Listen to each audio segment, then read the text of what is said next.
All right, what's up, guys? It's Vivi back again with the final video for my Flesh and Blood spoiler reveal type videos. I know this was a little bit late, especially by the time this one's going to be releasing. Just know that at the time of me recording this, the game has not even been officially released yet. It's still July 12th. Okay, so literally, yeah, the pre-releases have already happened, but the game I don't think comes out technically until the 14th.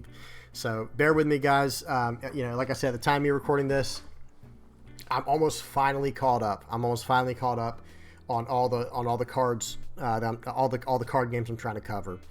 I've got a lot of new content coming out, a lot of cool stuff. We're going to be, going all over the place. So anyway, so let's get into this, guys. Let's go straight into it. Today we're going to be going over the shadow stuff, and we're also going to be talking about a few cards we actually missed, these brute cards that we missed in the in another video, in the Levia video. Okay, so first up we got Shroud of Darkness, Cloak of Darkness, Grasp of Darkness, and Dance of Darkness. All of these cards here, they're all the exact same. They are blood debt. If your hero would be dealt damage, you may banish this to prevent 2 of that damage. The chest says the same exact thing. The gloves say the same exact thing. And the boots say the same exact thing. Very nice, just good cards. Good way to get blood debt, right? You're going to banish this to prevent 2 damage, and you're going to gain blood debt, right? So for cards that are trying to maximize on that, even cards like, Levia and cards like, what's her name? Vincent. By all means, you'll be able to get as much blood debt as you want, right? with cards like this. So very interesting there. I don't know if there is going to be any interactions with equipment, but typically speaking, I know specifically with Levia, these will be decent if you're trying to get, like, see this card, for example, says activate this ability only while this is in your inventory and you have 13 or more cards with blood debt in your banish zone. So these would be a good way. This is 4 cards on your character to just get straight to your zone, right? And, well, shoot, you can even use these to prevent some damage in some ways. I'm sure, that'll help you out. You guys get the point. Okay, so these are just solid. I don't really have any comment on them. It'll just be more about how you want to build your deck and how you want your equipment to play out. Okay, Dabble in Darkness. First up, got a 0 cost, 5 attack, 3 defense shadow attack action here. When this attacks, banish the top card of your deck. This gets -X attack, where X is the pitch value of the card banished this way. And it has blood debt. I think this is basically just a 0 cost blood debt. That way, you can if you're playing Vincent, this is an easy card to banish that you'll be able to just get rid of, so you don't stack up too much blood debt early on. I don't think this is anything super special, but I mean, ultimately it'll always hit for at least 2, but it'll probably hit for around 3 or 4, depending on how you build your deck with how many red, blue, and yellow cards you have. Very cool. Chains of Mephitis. This is a 0 cost, 3 defense shadow action aura. You may play this from your banish zone. By the way, this card's art is so trippy. This is really, really cool. But you may play this from your banish zone. If you do, it enters the arena with a doom counter. At the start of your turn, destroy this unless you remove a doom counter from it. Okay. If a hero would draw a card during an action phase, instead they banish the top card of their deck and may play it this turn. What on earth? Okay, what is going on here? You may play this from your banish zone. If you do, it enters the arena with a doom counter. At the start of your turn, destroy this unless you remove a doom counter from it. Okay. If a hero would draw a card during an action phase, instead they banish the top card of their deck and may play it this turn.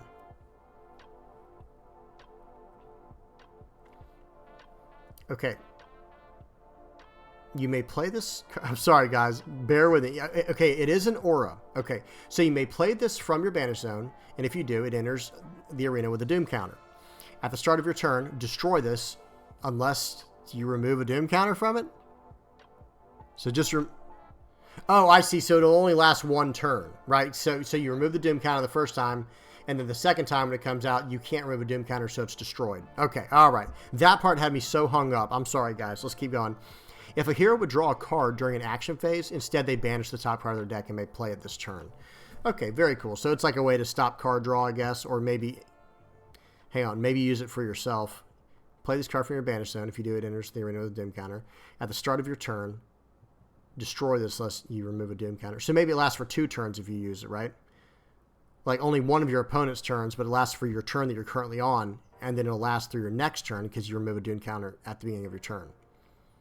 Y'all, if I'm butchering that card, just tell me. If I miss something, just explain it, please. Very interesting card, but it seems like it's just going to be used to do, play from your banish zone. Just going to give you tricks to play from your banish zone. Yeah. Okay, very cool. All right, next. Dimensional Vortex. Okay. You may play... this is a 3 cost, and it is a shadow action. It has no defensive value. It doesn't pitch for anything, and it does not have an attack because it's not an attack action. You may play this from your banish zone. If you do, it costs 2 less to play, so it only costs 1. Each hero banishes a card from their arsenal. Okay, just sweep up their arsenal card. Very strong. Or get rid of yours if it's no longer, if it's no longer relevant. Very cool. Nice utility card and good way to just knock out cards from your opponent's arsenal. It does not have Go Again, and it does have Blood Debt, so each hero banishes a card from their arsenal. So, yeah, I don't know. That's interesting. Very interesting. Next, we have Hungering Demigod. This is a blue, yellow, and red shadow attack action that has 3 defense and has 4, 5, and 6 damage. So, Hungering Demigod costs 2, and if an opposing hero has 1 or more cards in their soul, you may play this from your banish zone. When this hits a hero, banish a card from their soul, and it has Blood Debt. So, okay, this isn't bad. This isn't too bad. Hungering Demigod, it's a pay 2 to deal 6, and a good way to banish cards from their soul. It kind of reminds me almost of like Command and Conquer. Not in the sense of like it can't be countered or whatever by, you guys know what I'm trying to say. Instead of hitting their arsenal, this hits their soul. Right. Sorry how clumsy that was. I think y'all get what I'm saying. Very interesting attack here. Very interesting attack. It seems very much like a meta card against light decks, though. I will say that. It seems geared specifically to those decks. So, yeah. Okay, next we got Grim Feast. This comes in blue, yellow, and red. And this gains 1 life, 2 life, and 3 life. It costs 3, has 2 defense, has Blood Debt. You may play this from your banish zone. If you do, it costs 2 less to play. Okay, so this will, basically be pay 1 to gain 3. It has Blood Debt as well if it's banished. Yeah, nothing crazy here. It's just a life gain. Not going to talk much about that. Y'all see it. Vile Inquisition. This is a 2 cost spell, or action rather, that comes in, it's a shadow action that comes in blue, yellow, and red. And it has, let's see. Okay, so you may play this from your banish zone. If you do, it costs 2 less to play, so it's free from your banish zone. That seems very good for Vinset, cards like that, or cards like this. Target hero banishes the top card of their deck. If it's red, they lose 1 life. So the red one does red cards, the yellow one does yellow cards, and the blue one does blue cards like that. So, very interesting. Very interesting. Next, we have Soul Butcher. This is a blue, yellow, and red card that does 4, 5, and 6 damage respectively. Soul Butcher is pay 2. It's a 6/2. If the defending hero has 1 or more cards in their soul, this gets +2.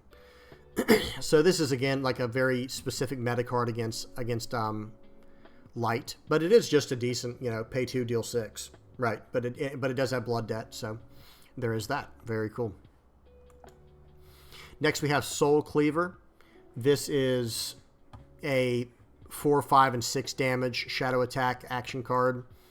If the defending hero has one or more cards in their soul, this gets go again. So again, it's just a lot of these cards are just benefiting from your opponent having, you know, cards in their soul. This is a 2-cost. Where was it? 2 costs, deal 6, go again. Just very, very powerful, though, I will say that. And these are like, looks like a lot of these are 2 defense, but some are 3 defense. Okay. Beseech the Demigod. This is a blue, yellow, and red ability, and it has +1, +2, and +3 damage, physical damage. And it says, choose an attack action card in your banished zone. It gets +3 until end of turn, and then you have go again, you know, off of this ability. So that'll be nice to buff up your stuff. And next we have Tear Through the Portal. This has, okay, so this is one where Tear Through the Portal is a 0 cost, 2 defense shadow action with go again. It has choose a red action card if it's the red one, yellow if it's the yellow, blue if it's the blue. So choose whichever color action card in your banished zone. It gets go again until end of turn. So that'll be nice. That's actually pretty decent.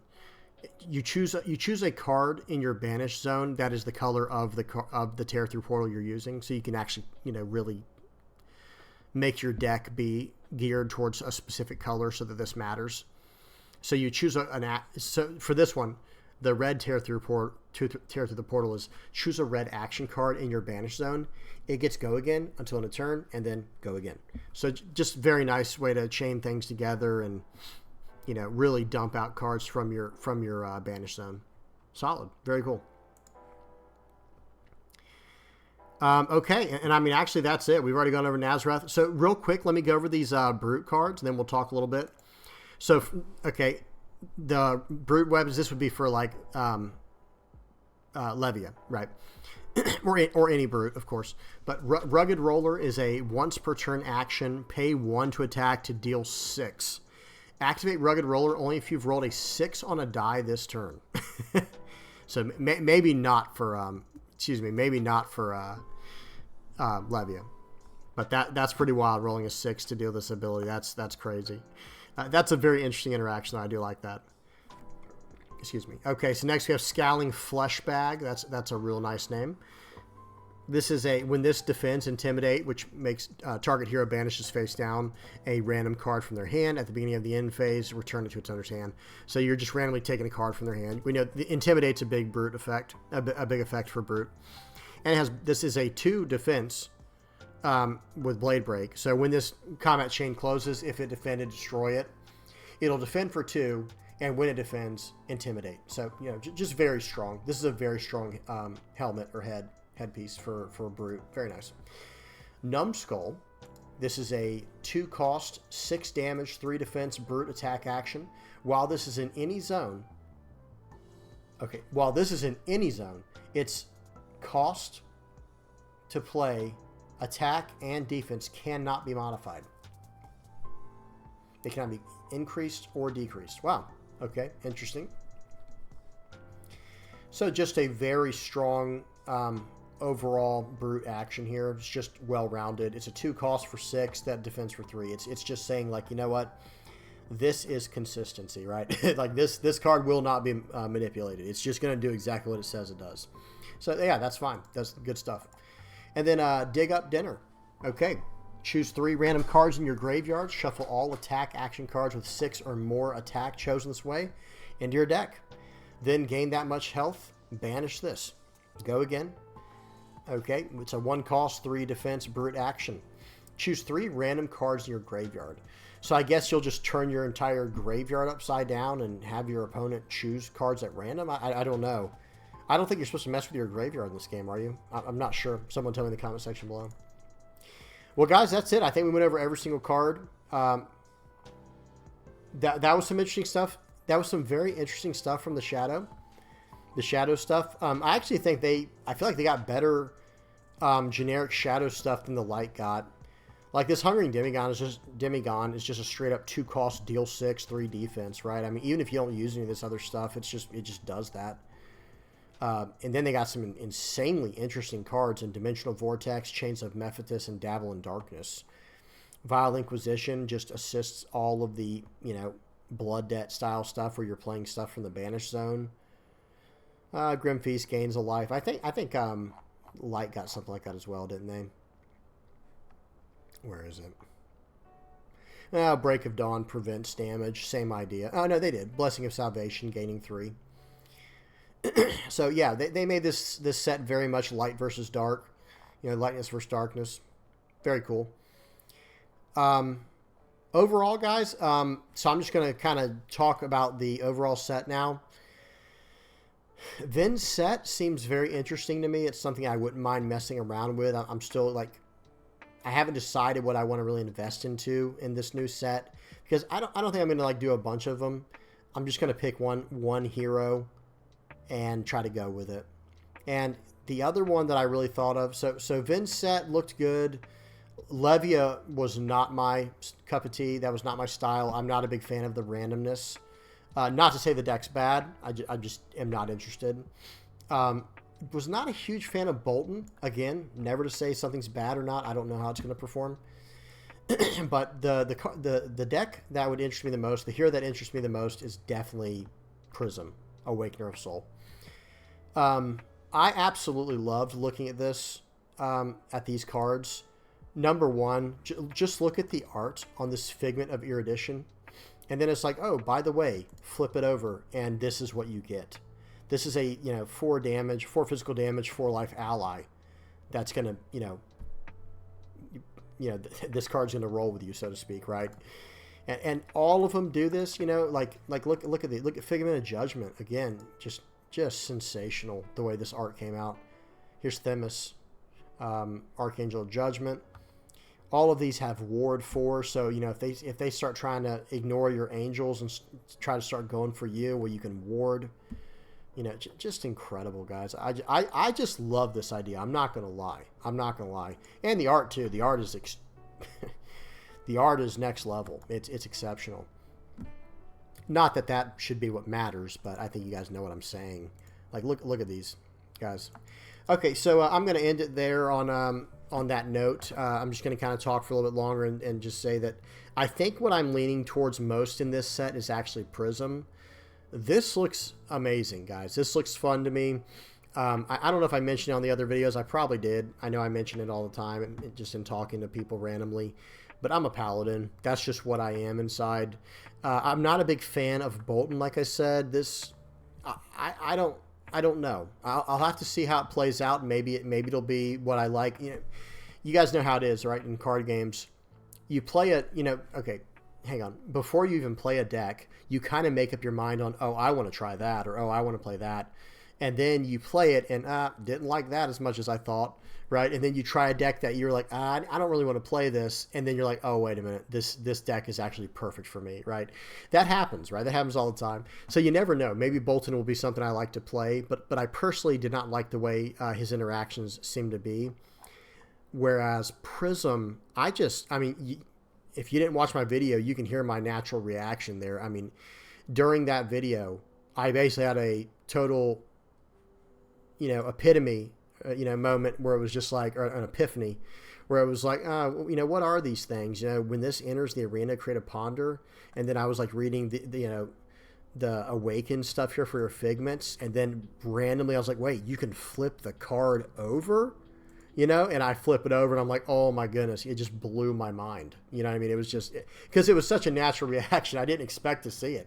Whenever I make these videos, I try to do a decent job of researching into it so I know what I'm talking about and so on and so forth. But I still want it to be a pretty new experience so that, it's a natural reaction. But that one was just totally unbelievable. So, okay, guys, I'm going to end it there. Like I said, I don't want to ramble on for too long. Thanks for sticking with me through this this Flesh and Blood spoiler.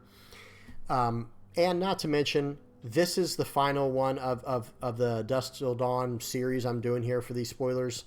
And now I'm finally going to be caught up where whenever cards are spoiled now in the future for the games that I cover, games like One Piece, games like Flesh and Blood, games like, Lorcana, then I can just react right away. I was like, hey guys, check out these new cards that just got revealed. And then everything will be up to date. So again, I just appreciate everybody just hanging in with me through all this. And, for those who aren't already subscribed, please, if you don't mind, subscribe and like the video. If not, I won't be upset. I get it. I like to keep, with my own like personal, I know how it is. Like with my own personal YouTube, I try to keep my subscriptions very tidy, right? I have a lot of subscriptions, but you know what I mean. So I get it. But thanks again, guys, for stopping by. I hope y'all enjoyed it. Please don't be afraid to leave any comments or suggestions or requests or whatever in the comment section below. And all right, guys, until next time, peace.